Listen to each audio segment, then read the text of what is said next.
Released by Square Enix in 2004 for the Game Boy Advance and re-released later in 3D in 2008 for the PlayStation 2, Kingdom Hearts Chain of Memories takes place directly after Kingdom Hearts, ends right before Kingdom Hearts 2, and runs concurrently with 358 over 2 days. It's an action RPG with an unorthodox battling system based on card decks, and world traversal based on sequential rooms the player engineers before entering. The real story of the game is told through the interactions between worlds among the two campaigns, starting with Sora and then Riku.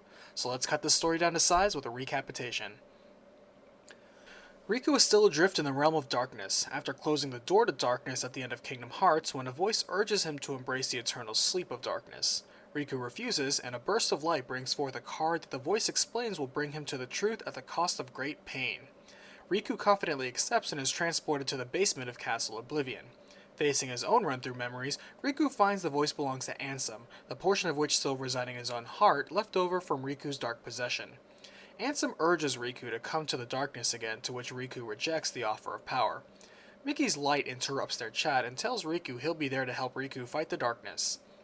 Riku now sets off not only to find the truth Ansem spoke of, but do so while not falling into the darkness himself.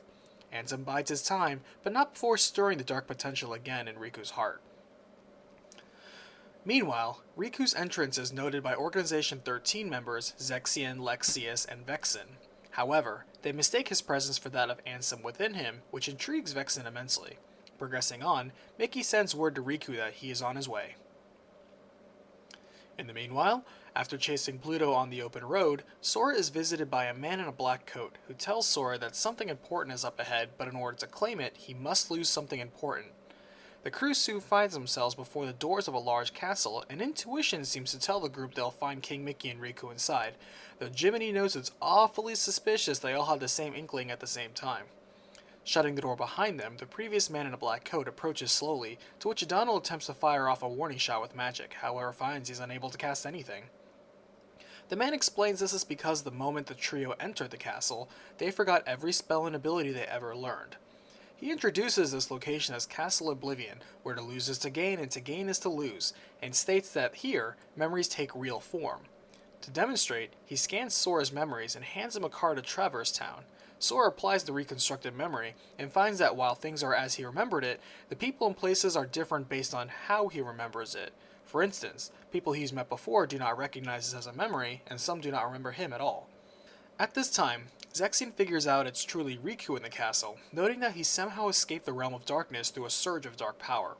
Vexen also tells him Sora is now in the castle and is already being meddled with, to which he points out is not per plan. Still, he says Sora's value is second to Riku, and begins an experiment to verify this. He intercepts Riku and explains to Riku that he and the Nobodies are unique, in which they stand in the twilight between light and dark. Riku refuses to go along with his dark plan, and during the fight, Vexen makes a quick exit, thanking Riku for all the battle data he got, and mentions he saw great potential in Riku's dark power. Progressing past another floor, the man in black begins to talk to Sora, but is interrupted by Axel, who states he wants to test Sora now. After a battle, he leaves Sora a set of cards and tells him to move up through the castle's floors in order to find the person most important to Sora. He urges Sora to dig deep in his memories to remember who, and then leaves. Jiminy notes it's awfully suspicious that Axel stresses that once Sora remembers, he won't be the same person, and advises caution. Moving on to the next floor, Goofy struggles to recall the last large castle they were in, but knows it was important as it was where Sora turned into a Heartless. Even Sora struggles to remember the event, so they consult Jiminy in his journal, as he recorded all events thus far. Jiminy opens his journal for the last adventure, and is shocked to see all pages blank. He also soon deciphers that all of them are steadily losing their memories, and wonders how far it will go. Goofy optimistically affirms that if nothing else, they won't lose their most important memories, like their best friends, citing examples of how Sora didn't lose his memories even as a Heartless. Moving up through the floors, Sora and crew revisits old worlds such as Wonderland, Olympus Coliseum, Agrabah, Monstro, Atlantica, Halloween Town, Neverland, 100 Acre Wood, and Hollow Bastion. Back with Zexion, he notes that Marluxia's tampering with Sora leaves him suspicious of another plot. Lexaeus foresees conflict between Vexen's interests and Marluxia's interests within all this, and Zexion states Vexen's experiment is nearly complete. Meanwhile, Axel speaks with another organization member, Larxene, and notes something interesting about Sora. namely that he is the only other person to retain his memories as a Heartless besides Ansem. Speaking of memories, Sora takes out a memento of Kairi to jog his memories of her, but now he begins to see a new girl. This is because the girl in question, Naminé, is now beginning to insert herself into Sora's memories slowly and subtly. As Sora begins to recall more things about Naminé, Jiminy states it's awfully suspicious how everyone is losing memories, but Sora is the only one gaining any memories, particularly memories of people he never mentioned before. Donald and Goofy don't think much of it, and it's concluded that perhaps the memory was buried so deep that the only way to remember it again was by forgetting other things. Vexen finishes and unleashes his new replica experiment. As he figured, memories are a separate but equal source of power apart from the heart in an individual. In Castle Oblivion, memories are strong enough to be made real, and as evidence, both Sora and Riku are able to manifest whole worlds, former powers, and even Keyblades based on memories made real in the castle. Following that thought process, Vexen theorized if the bearers of the memories can be made manifest through memories, and from the data gained from his battle with Riku, Vexen constructed a Riku Replica equal in dark power and heart, but with no memories. Riku is surprised to see a double, of course, and the replica states that although they are initially equal, he has no fear and unlimited use of the darkness like Riku does. Determined to prove his superiority, he clashes with the real Riku, who edges out a win without using darkness himself. Withdrawing back to Vexen, Vexen considers sending the replica out to deal now with Sora. Soon, Larxene steps in to toy with Sora, as he is the part of the key to the plan for taking over the organization, to which Larxene admits she is a part of. Larxene plays with Sora's head and begins to taunt Sora closer to an epiphany. She begins by drawing attention to Sora's charm, which is now a star. Sora finds the name Naminé within himself, and Larxene pushes Sora just enough for him to defiantly defend his newfound memories of Naminé. After a fight, she taunts him more while leaving, causing Sora to become irrationally upset at the topic of Naminé. Meanwhile, Vexen comes in wishing to test his replica Riku against Sora, as he is yet unconvinced Sora is worth the organization's time and effort. Larxene adds that it would be best to have Naminé give the replica all the same memories as the real Riku by rewriting his heart, to not only pass as a convincing double, but also give him a boost in power. The replica defies this order, but Larxene forces it regardless. When Replica Riku intercepts Sora, Sora of course thinks at long last he found Riku. Riku dismisses Sora's surprise and scoffs at his attempt to find him, as now it's plain that Sora is more preoccupied with finding Naminé and never really cared about Riku. He conveys that Naminé is upset at Sora, and the answer lies in a memory Sora has yet to remember, much to his disgust. Adopting his darkness form, Replica Riku attacks Sora, to which Sora reluctantly defends. When Riku retreats and tells Sora to back off, Sora tries to understand the apparent change in Riku. The group conjectures that Castle Oblivion must have scrambled Riku's memories, so he forgot their friendship, and with that in mind, they move ahead. Back with the organization, the man in the black coat is revealed to be Marluxia, who states that any attempts to destroy Sora are punishable by death. Marluxia then tells the captured Naminé that it's time to push Sora's memories completely off the deep end by removing Kairi from his memories now.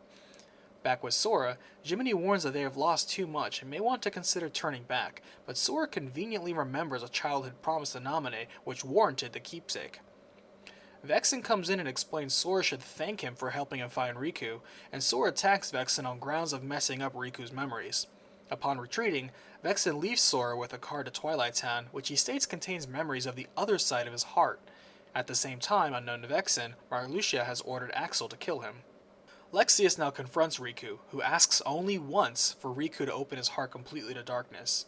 Riku refuses, but finds he cannot really best Lexaeus on his own power. Pushed to the limit, Riku succumbs to using the darkness within himself. Riku finds that tapping into the darkness that Ansem stirred within him gives him the same magnitude of power as Ansem himself, but also plunges his heart back into darkness. While he defeats Lexaeus easily, he is only able to resist Ansem's attempt on his heart once more by help of King Mickey's interference again. In Twilight Town, Sora states that this place is not based on any of his memories, but perhaps based on an idea that he was here, though he swears he himself has never actually been there. Vexen ambushes Sora, but is surprised to find himself losing against Sora's heart, even with the loss of Sora's true memories. As Vexen begins to spill everything about the nobodies on Marluxia's plot, Axel swoops in to assassinate Vexen. Moving on, Sora encounters the replica Riku, and the two find that they are sharing the same private memory of the promise with Namine, which causes a paradox. After another fight, Riku retreats and Sora's friends begin to question Sora's bizarre behavior and contradictory memories. Angry, Sora charges ahead alone into a false Destiny Islands memory, and at the same time, Axel intentionally lets Namine free to disturb Marluxia's plan and help Sora. In the memory, the real Namine disturbs her fake scene with Sora so as to stop him from moving his heart completely into Marluxia's plan. As Namine asks Sora's heart who matters most to him, his heart answers more honestly than his memories do, which snaps him to the reality that none of this is real. As she starts to explain, the replica Riku steps in, and Sora is saved by Namine's powers. However, Larxene now enters the scene and reveals that this Riku has always been a fake meant to mess with Sora, and exposes that Namine has done nothing but strip Sora's real memories and fill them with bogus ones. As she encroaches on Sora, Namine tries to protect Sora, but she is batted aside. Sora declares that even if his memories are fake, that his feelings to protect Namine are real. Donald and Goofy reunite with Sora just in time for the three of them to destroy Larxene once and for all. In the moment of peace, Namine explains Marluxia's plot and Sora still declares his intent to protect her, to which Donald jabs that he always tries to look cool in front of the ladies. At this time, Axel reveals to Marluxia that he is a double agent, and for his betrayal to the organization, Marluxia must be destroyed. Marluxia summons Namine as a shield, to which Axel says won't make a difference, and that comes just a bit too late as soon as Sora bursts in. Axel reluctantly fights Sora, stating that they both have more in common than he knows, and retreats after the fight.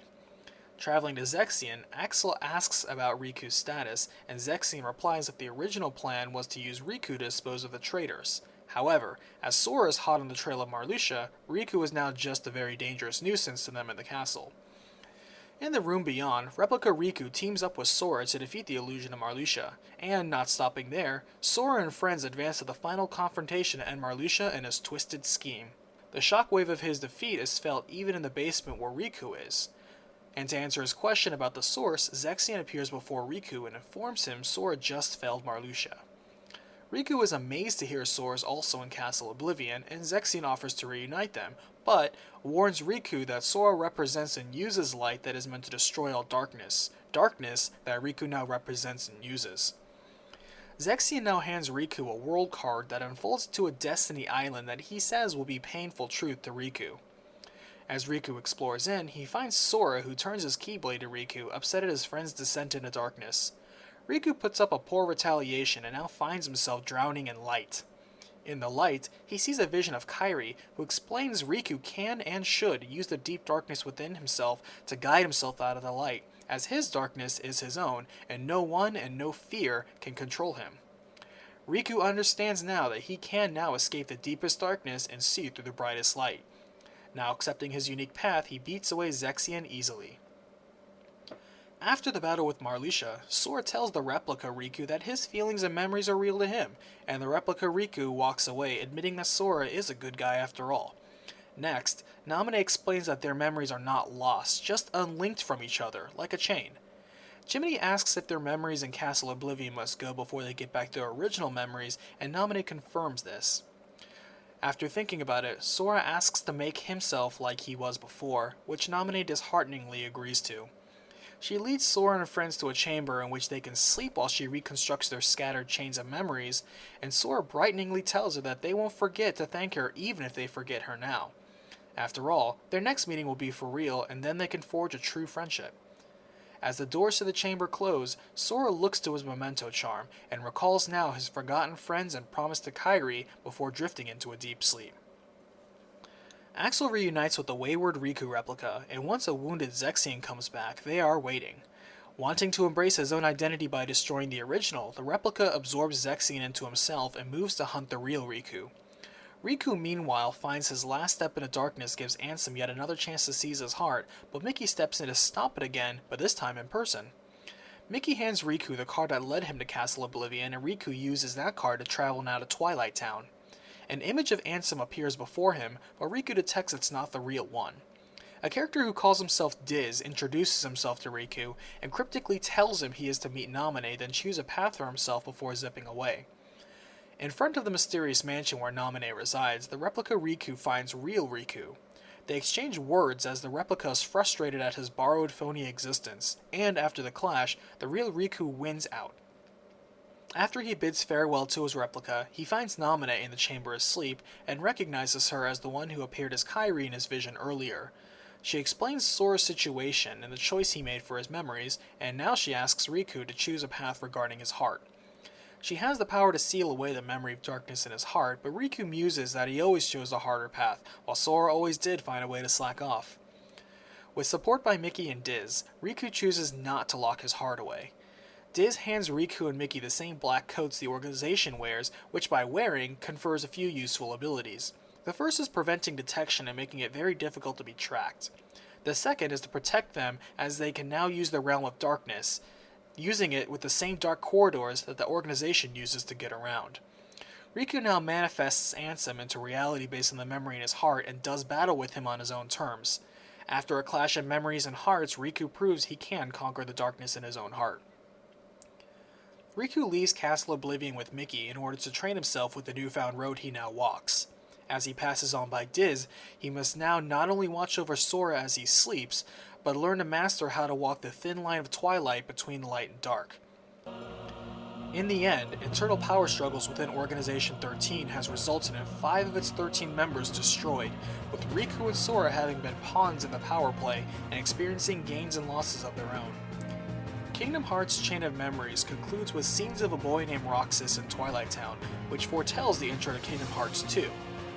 Kingdom Hearts' Chain of Memories has enjoyed the success of selling over 2 million copies worldwide.